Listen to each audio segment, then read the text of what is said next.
All right, so moving on to the next segment, I'll be sharing my thoughts on the latest NFL firings happening in the National Football League. So, NFL Black Monday has passed. We have seen head coaches being fired and relieved of their duties.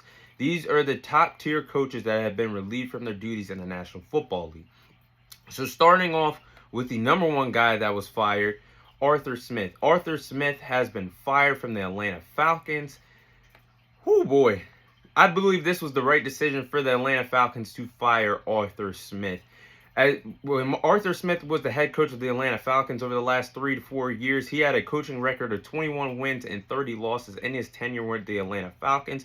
He went 7-10 this season and failed to win the worst division in the National Football League over the last 2 years, that being the NFC South over the last 2 seasons in the National Football League. So I think for an offensive-minded head coach in Arthur Smith, I believe he's failed as his job with the Atlanta Falcons, and we really didn't even see how he was an offensive-minded coach with the Atlanta Falcons. He didn't know how to use his offensive talented players. Starting off with Bijan Robinson, you selected him in the top with a top 10 selection in the NFL draft.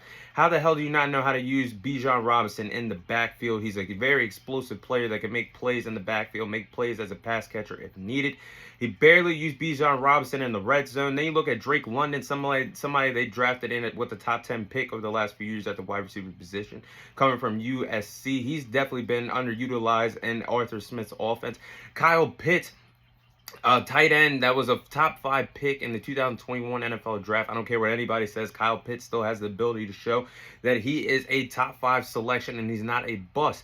He has failed to create an offensive scheme to get Bijan Robinson the ball, Drake London the ball, and Kyle Pitts the ball in his tenure with the Atlanta Falcons. And after losing that game a few weeks ago, 9-7 to the Carolina Panthers, I believe that Arthur Smith officially lost the locker room, and that 48-17 loss against the New Orleans Saints was the final straw, and that was it. That's all she wrote for Arthur Smith being fired by the Atlanta Falcons. Right decision by the organization.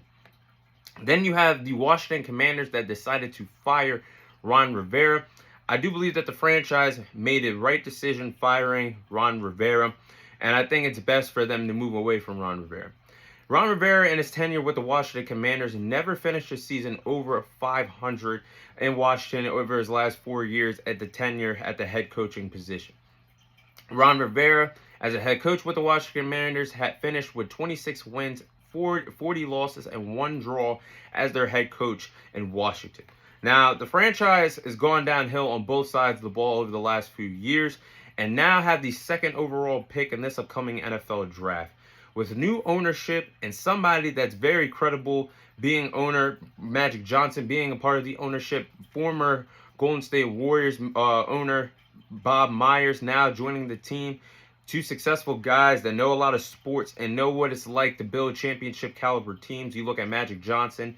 Unfortunately, he didn't work out with the Lakers, but you look at what he did with the Dodgers when they won the championship back in 2020, and they're still building their team to be the best of the best in baseball. And then you look at Bob Myers, what he's done with the Golden State Warriors. He built that dynasty from the ground up, bringing Steph Curry, Klay Thompson, Draymond Green, Kevin Durant a few years ago, Steve Kerr at the head coach.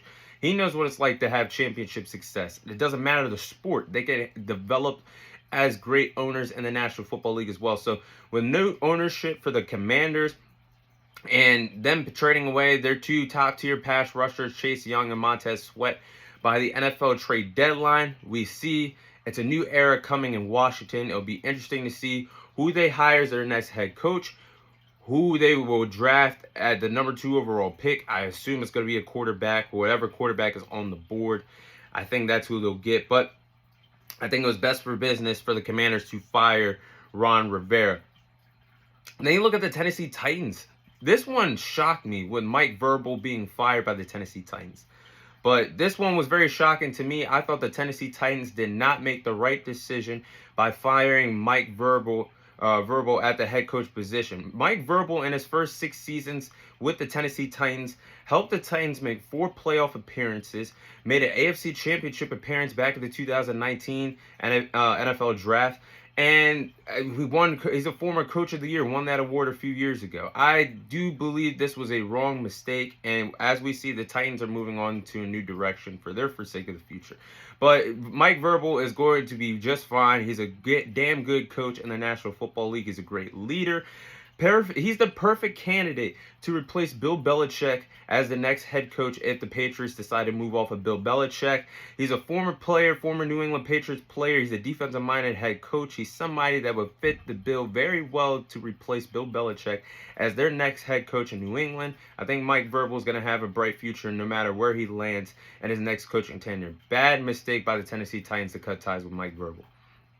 And then the one that shocked me the most, another one that shocked me, I was just, right before I did the podcast, this one shocked me. The Seattle Seahawks are moving away from Pete Carroll. This one is very shocking to me because Pete Carroll's been so successful. And he's been, personally, one of my favorite head coaches in the National Football League over the last decade in the National Football League. But it's going to be sad to see Pete Carroll not on the sidelines with the Seattle Seahawks team next season. He's one hell of a coach, man. He's been a part of the great Seahawks teams. The Seattle Seahawks, in my opinion, were one of the best teams of the 21st century, especially in the 2010s and the National Football League. He was a part of the Legion of Boom, that Super Bowl team that won it back in 2013. That incredible Seattle Seahawks team back in 2015 that should have won a Super Bowl as well.